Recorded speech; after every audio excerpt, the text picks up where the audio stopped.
Good morning, hospitality students and professionals. Today, I, Suresh Karade, talent manager of IHM Gurukul, will help you to cover the basic of HACCP and kitchen hygiene. In the first, we have also attached a video of what are the kitchen hygiene practices which are necessary for different outlets and different type of apartments in your working as per the position. So, it is a 30-minute video of by this demo stated by Chef Jiraj Bhandari. And the next, we have HACCP basic PPT. We have covered the basic HACCP basics. So, I will just walk you through the what are the index we have covered here, the objectives which for HACCP, the need of the HACCP, the benefits, the principles, the management and resource requirements, how to prepare HACCP plan, how to implement HACCP plan, how to document the system, how to ensure ongoing HACCP compliance, what is HACCP and what are the required points for that, what is a hazard, what is the biological hazards, what are chemical hazards, what are physical hazards, why to use HACCP,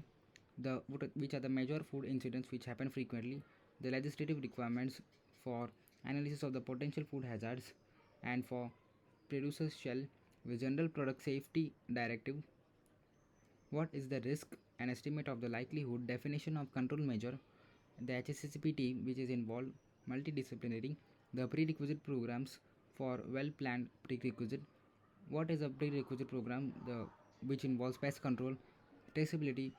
preventive maintenance, and many more. How to do HACCP, the define the scope of study, product and identify intended use, constructing a proper process flow with a diagram, validating the process flow diagram,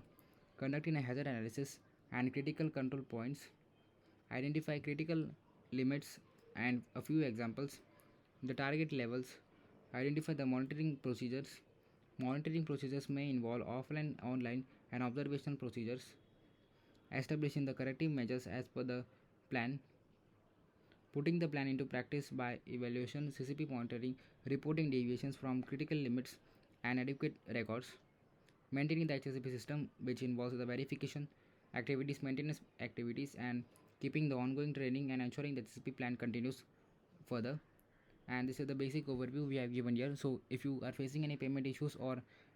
need any consulting or advice to choose the hospitality program or hotel management career or diploma in your culinary career, you can contact us on the given WhatsApp number in the description box. And if you need any further assistance or have any other questions, you can comment below and we will help you to clear them. Thank you.